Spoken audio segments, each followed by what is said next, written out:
Welcome, it's television Go Against the Tide. My name is Cezary Kłosowicz and our special guest today is Bob Kraft, an American pastor in Hong Kong. He is a missionary who's in Hong Kong and Communist China for 29 years. And welcome. Thank you. I'm always glad to be on this channel because I know that you promote the Word of God. Thank you very much. The Chinese parliament recently voted for implementing a reform of the electoral system in Hong Kong. Could you explain to our viewers what these changes be? Well, I've made a few notes, so let me go over those with you if you don't mind. Basically, what they've done is they've taken the existing voting that has been going on since 1997, and they've completely changed it so that now it's under the control of the China Communist Party totally. So they've taken the voting process and they've turned it into a voting where the China Communist Party totally controls it now. And the way they did that on March 11th of this year, they passed what they call national security law. And that's totally controlled by the Congress in Communist China. And they've been arresting people under those laws. It's separate laws than what they have in Hong Kong, existing laws. It's totally controlled by China. And they even have their own judges, their own courts, and their own laws. So they've been arresting the elected officials who support democracy or freedom. And they've basically removed all of them from the elected process.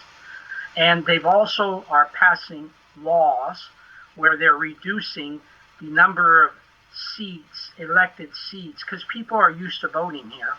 And they're putting, the only people who can run for election are the people that are approved by the Communist Hong Kong government or the leadership, or I should say the Communist China government, because they control it at the end. They get the final say. So they're putting people in who can only support China. And so there is no second thoughts here or freedom of thought. It's basically been removed.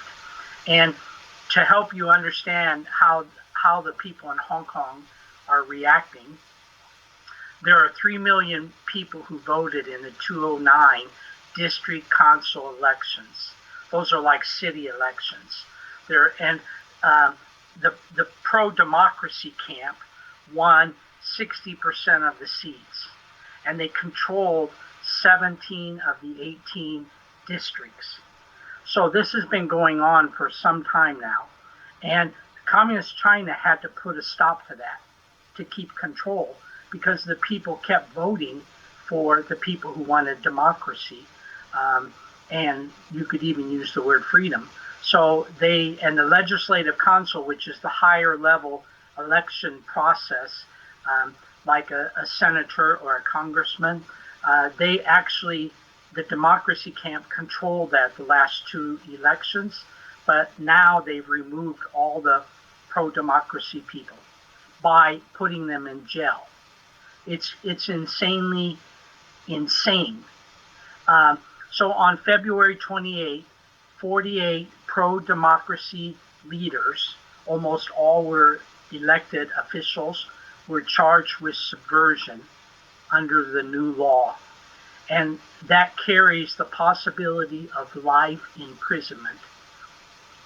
And of those 47, 39 are currently in the jail, indefinitely imprisoned, without bail. They've received no approval for bail. So things have changed drastically here, and the people of Hong Kong know it. The only people who support what's happening are the communists or the pro-communists, and the majority of the people here totally understand what's happening, but they're not able to really do much outside of support the people by going to their court proceedings.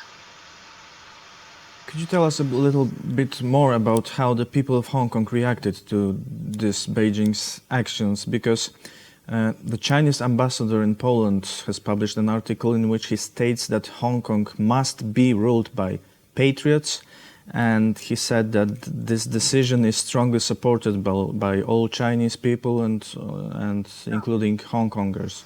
So how do really people of Hong Kong react? Well, I think the strongest way to determine what the people of Hong Kong want is that 17 of the 18 districts were elected officials who supported pro-democracy. They've now since been removed. That means almost all the districts supported democracy in Hong Kong. So that is not at all like what you just said, where the people agree with it. They disagree with it. And how they're reacting, there's a lot more than 47. There's around 200 people have been arrested in the last, say, year that were involved in political, they weren't even demonstrations. They were just political movements or organizations. And so they've removed the leadership of almost every group. And the people are coming out and they know what's happening. And they're coming out in large numbers, like several thousand people are going to the courts. But they're basically being afraid because the police are fining them when they come out in a group of 3 or more, using the virus as an excuse. And they're fining them about, say, $800 US. And also they're arresting them for unauthorized assemblies. So they're making it so difficult on the people that they can't do much. But they know what's happening is wrong. Do you feel safe now? How do you see your safety comparing to 2 or 3 years ago? No, I don't feel safe now. And because of this new law, basically they can arrest you without any reason at all. And before they somewhat had laws that they had to follow. But now if you say anything that doesn't agree with the Communist China government, they can arrest you and life in prison. And they don't even need a warrant to come in your house. They can tap your phones without a court permission. I feel my phone is being tapped, to be honest with you. And it's very frightening here now for me. So I'm not really sure what the future holds, but I'm here because I want to be a voice and tell people the truth around the world. Thank you again for that and for your courage to speak from such dangerous now place. Let's talk about some more international things. What do you think about the recent talks between the Chinese and American officials in Alaska?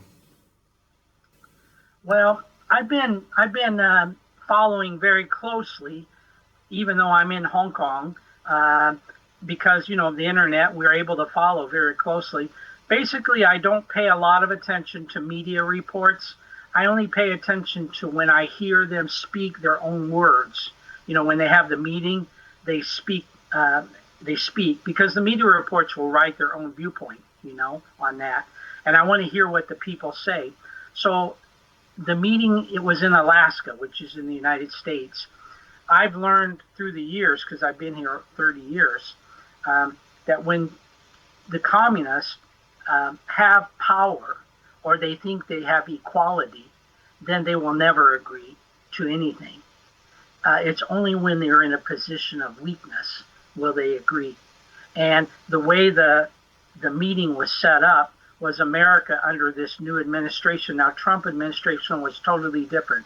They went into it with a position of strength, from what I felt. And this meeting they went into it with equality.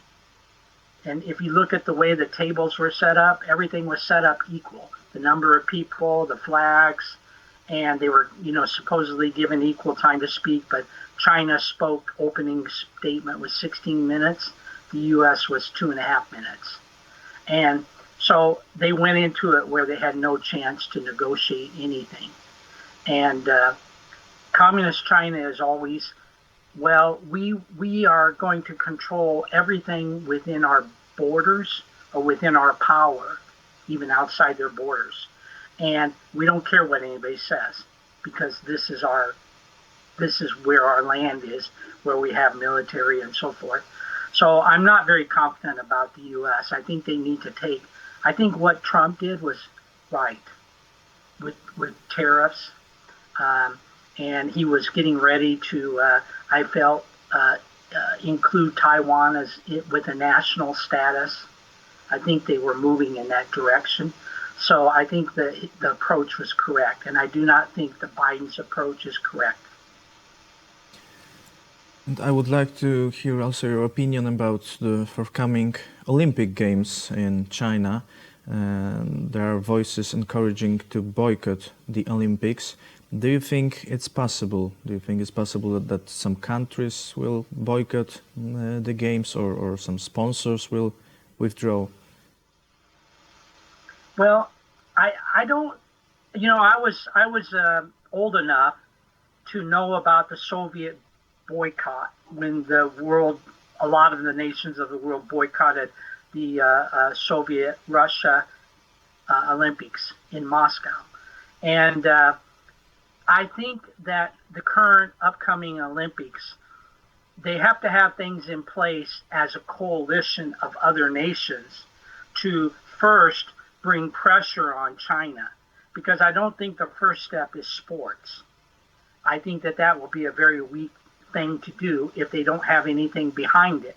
For example, tariffs, a military coalition in agreement, between Japan, Russia, and all these other countries as to what's happening in the sea around the Asian Sea. So it could happen. I kind of doubt it. But even if it happens, I think it's not really going to have much effect, to be honest. But I do think it's a very important step to show the world, because the world will pay attention to that. The athletes will be hurt, and I feel sorry about that because they've trained. But I think that first they have to put in place other things before they take that step with the Olympics. And what would be other ways to let China know that world does not agree to what Beijing is doing in terms of human rights? I think Trump set in place a lot of things that are still ongoing, from what I can tell, even under Biden, President Biden, the new president. What happens is that he was working very hard to make Taiwan part of the world order. Okay, whereas in the past they've not been because of the pressure from Communist China. And now, just today, I know the Secretary of Defense of the U.S.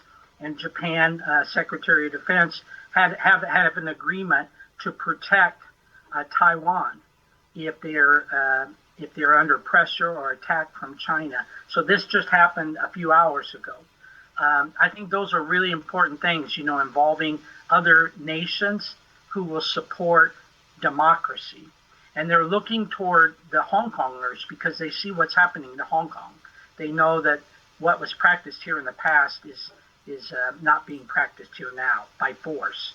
So I think that's one thing. I think the trade agreement is another, which are called the tariffs. Trump put that in place, and it was working. So I think those things have to be done. And then the third thing, which Trump did not do, is I think he hadn't done it because he hadn't put it in place yet, is to pass laws that will make it difficult for manufacturing to go to China from the U.S. And then we will lose jobs as Americans. But this also includes other countries too. Australia's working really hard on that. Japan just pulled out of China. They went to their companies in China and said, we will pay to relocate your companies, including your employees, back to Japan. All your employees, if you close down your manufacturing plants. So the more companies that are doing that, I think the better. Because you have to isolate communist China. The last thing that I want to talk about is this COVID-19. thing. We know that the virus was spread from China. Now China is spreading their vaccines. Even the president of Poland has held talks about the COVID-19 vaccine with Xi Jinping. Surveys show that Poles feel rather anxious about the Chinese vaccine. Do you know how the Hong Kongers feel about them? Well, they're in the last 2 or 3 weeks, they've been really promoting that people can get the vaccine for free here. And they haven't made it mandatory yet, okay? I can tell you how I feel. I will not take a vaccine from Communist China because of the lack of regulations they have there, and also their lack of concern about human life. So I will not do that. I would leave and go somewhere else. But the manufacturing, one of the manufacturers, they say is from Germany and even manufactured in Germany, but I'm not quite convinced of that. They're saying they can sell it in, distributed in China, Communist China. And then another one called Sinovac is manufactured in Beijing, Communist China. And they're having deaths in Hong Kong because of that virus. I think there's around 10 people have died, between 5 and 10, in the last few days.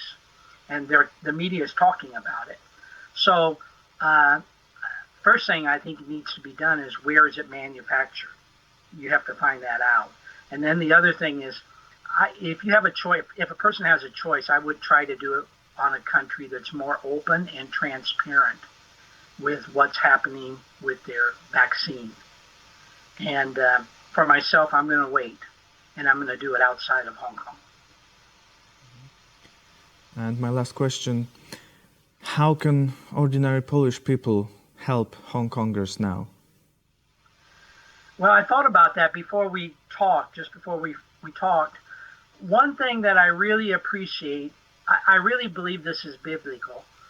God wants us to help other people who are in need before we help ourselves. Because I've been following along on your webpage and Facebook and also your YouTube, and I know that you have your own difficulties in Poland, politically, with Communist China, with other with the COVID, Wuhan virus.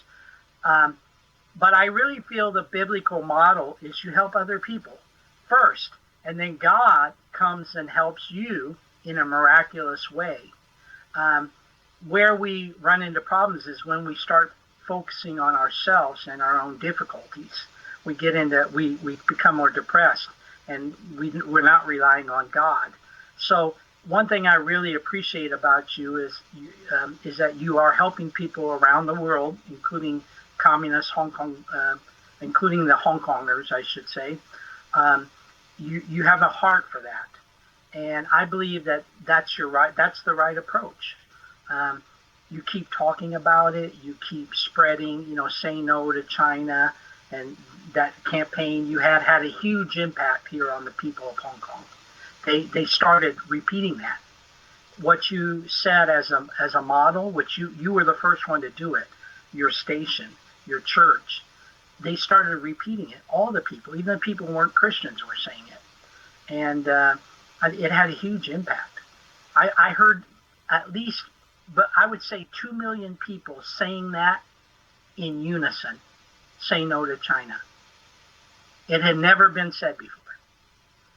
And I saw 2 million people march right under me, and they were all shouting that, along with other things.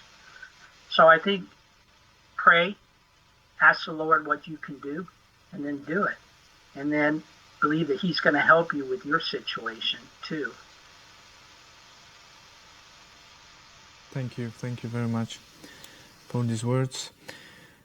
Say yes to Hong Kong, say no to Communist China, and free Hong Kong. That's what we repeat often. Thank you very much for this interview. With us was Pastor Bob Kraft from Hong Kong. Thank you. I'm very happy to be with you. And this is Go Against the Tide TV. See you soon.